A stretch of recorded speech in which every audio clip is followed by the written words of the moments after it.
Everyone, first video of 2023, and I have 3 topics that I want to talk to you about. The first is real estate. I want to talk about real estate because it's typically the last asset to start moving. In this case, moving lower.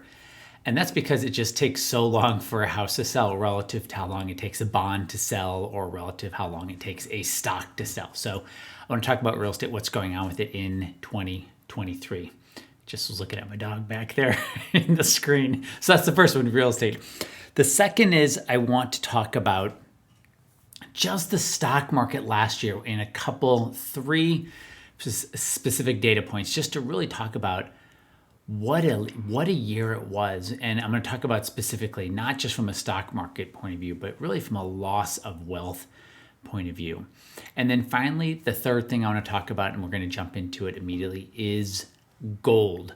What is going on with gold? It's been quiet for some time, but it may just be waking up. So let's get to it. My name is RC Peck, and this is Fearless Wealth. And this is where I put forth what I think are the most important ideas, trends, movements in the market that aren't being caught or talked about in all the other channels. So let's do that. Let me jump over to the charts and we can get going. Okay, so this is what I'm gonna do. I want to show you through some tweets, then I want to show you through a price chart. So the first thing I want to show you is this here. US home prices are falling for the first time since 2012. So this price chart, or this chart, goes back to, let's call it 1990. And as you can see, the blue line is going higher, means house prices are appreciating. That's on a month over month change. Right, so most of them are blue, meaning they're going up month over month, somewhere between 1%-ish. But now we're in one of these periods where house prices are falling. And I don't think this is a blip. I think this is a start of a correction. I don't think it's going to be a crazy correction, but real estate has just had a huge move higher, and I think its correction is coming too. So it's hitting real estate now. Okay, so let me find the other one I wanted to find. I can't find it here.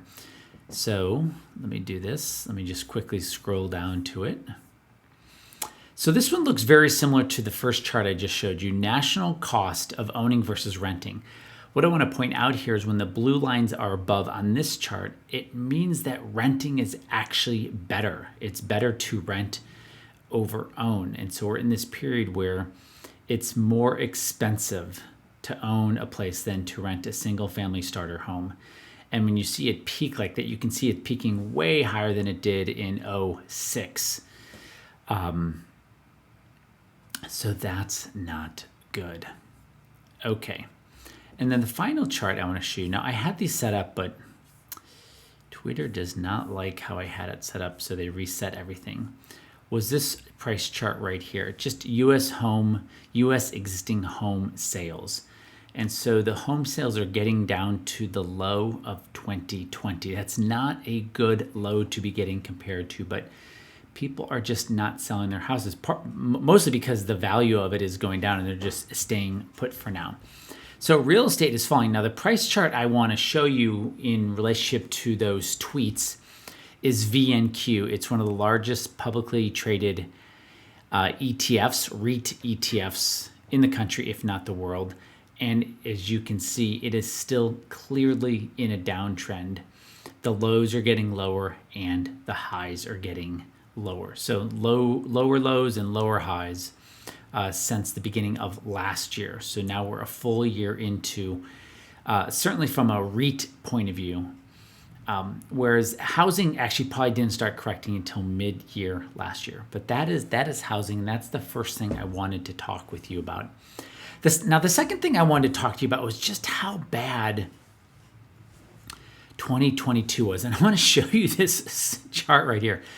So this is basically the loss in price of stocks and bonds. So how much did bonds lose in a year, and how much did stocks lose in a year? That lower left red dot is the combination of both. The vertical axis is the total return of stocks, which if you use the S&P, it was -20. I'm rounding. and bond total returns were about negative 25. Now look at look at that. This goes back to 1802. This talks about just how painful 2022 was. You had two of the biggest asset classes on the planet, bonds. Bonds are 4 or 5x bigger than stocks. And then stocks fell too, and now real estate is falling too. Okay, I want to show you this next, just as far as what's going on with the market. So this is a 200, well, this price chart goes back to 1998. It's a weekly price chart of the NASDAQ composite, which has about 3,200 stocks in it. And what this price chart is showing is the last other two times, other than this, so this is its third time in the last 24 years, when the 200-day or 40-week moving average turned down. And it was the dot-com, and it was the global financial crisis. And this is the third time in 24 years. The shortest period was the global financial crisis. That was a total of 18 months from peak to trough. The dot-com or tech wreck was 30 months. So we have that. And then finally, I want to show you one more, and it's this right here. And this just puts into perspective the correction that the stock market is in. So right now, the current stock market correction is the red line, which is 2022. And as your brain can probably see, it's pretty much kind of in line right now, just as another garden variety stock market fall. Nothing worse, nothing better.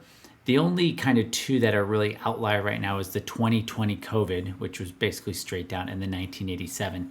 Now, I discount both of those because those were both man-made, where the rest of them on the screen, 61, 66, 56, 22, 1980, 1968, 1973, 2007, 2000, those were all true kind of resetting market corrections, especially the 2008. They have 2007 because that's the year it started.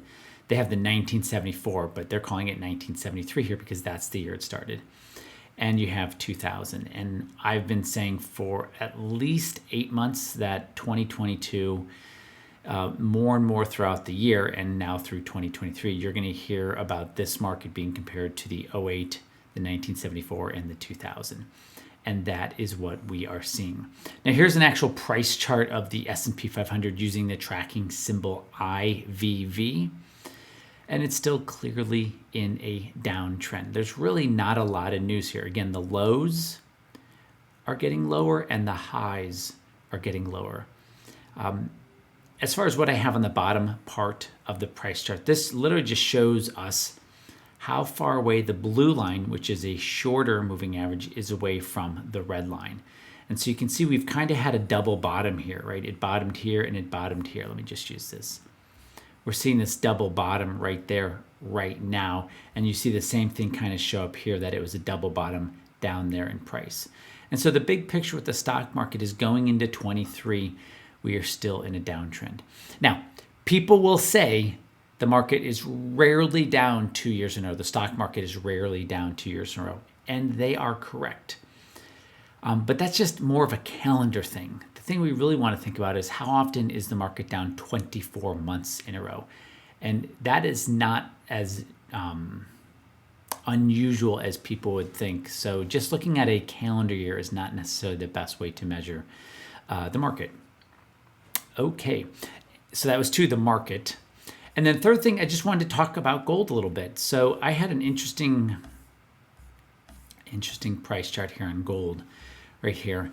Central banks are buying gold again. And this price chart, this bar chart goes back to 2013. And they've really, collectively, central banks are a much bigger net buyer of gold right now. And that could just be because of the instability going on all around the world. Could be also because of the land war in Europe. China could be seeing what basically the West has done to Russia. Russia and China see themselves more similar than not, though China is the second largest economy on the planet, and Russia is the 12th largest. But more so than this, let's just look at gold right here. And we're gonna, I'll just show you a few charts here and then we can wrap things up. But here's gold priced in euros. So I often just show you gold in dollars, but here it is in euros, and it is doing, and let me just zoom out here for you to show you gold priced in euros, and it's doing great. It's way above its 2011, 2012. It's above its 2020 high, or just about to get above its 2020 high. And as your brain looks at that, I believe you would also say that looks like an uptrend. So in euro, gold is trending higher. Here's gold priced in British pounds. Same thing, it's above its 2011 high. Now, gold has been selling off around the 1,543 pound mark, but it just looks like that price is getting hit one time after another and eventually will break through. So also looks bullish in British pounds. Next, let's look at this in Swiss francs. So looking at it in Swiss francs, Swiss francs, it is above its 2011 high. That's important. So it's been consolidating at new highs. Yes, it had a double top at a 1900 Swiss franc price, but it's consolidating. What's most important is it is consolidating above its 2011 highs. So again, another bullish sign for gold in the Swiss franc. Here is gold in US dollars. There is the $1,800 mark, which I've talked about repeatedly as a very important price point for gold priced in US dollars to stay above. And gold as a close, or as of this video, is at 1840. And it's got a double top up here right about at 2040. Man, if gold breaks loose, I could see gold going up to $5,000 and not even having it be that big of deal.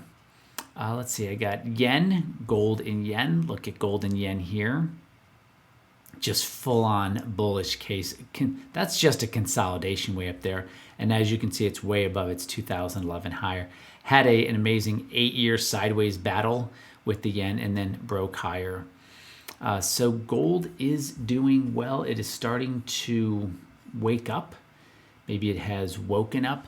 And so this is what we have. We have gold waking up. That matters because if it reestablishes itself as a safe haven, people have a likelihood of rushing into it. And with crypto being at least dead for now, and the stock market being out of commission, and real estate falling, and bonds have probably finished their worst fall in, depending on how you measure, 100 or 200 years. People may be shy of putting more into bonds, but gold may be waking up. The second thing is just how destructive the stock market was in 2022 with the charts that I showed you, because it was both what you'd expect, risk on, which was stocks. People call that risk on. That fell, depending on which market, 20 to 30%. But the big news really is the bond market, which is way bigger. I said 4 times bigger at the beginning of the video. I meant 4 times bigger. 4 to 5 times bigger is actually the real estate market. It's the largest market on the planet, about 500 trillion. Bonds are about twice the size of the stock market, about 200 trillion. I'm rounding here, and the stock market collectively is about 100 trillion. Those are big numbers. And then the first thing we talked about is real estate. Real estate moves very slowly. It is, the last asset to get hit. Commodities, we didn't touch on it today, but real estate is getting hit. Depending on where you live in the country or the world. I know in my town, real estate from its peak is down about 20 to 25% from its peak just last year. So things are absolutely adjusting and changing. Let me know where you think I got it right, where you think I got it wrong, what I missed. Please like, subscribe, and comment because it makes a difference. The algorithm of YouTube likes it. And also let me know what you want me to talk about or what you think I am missing. Thanks, everybody. Again, this is RC Peck with Fearless Wealth, and I will see y'all next week. Okay, bye.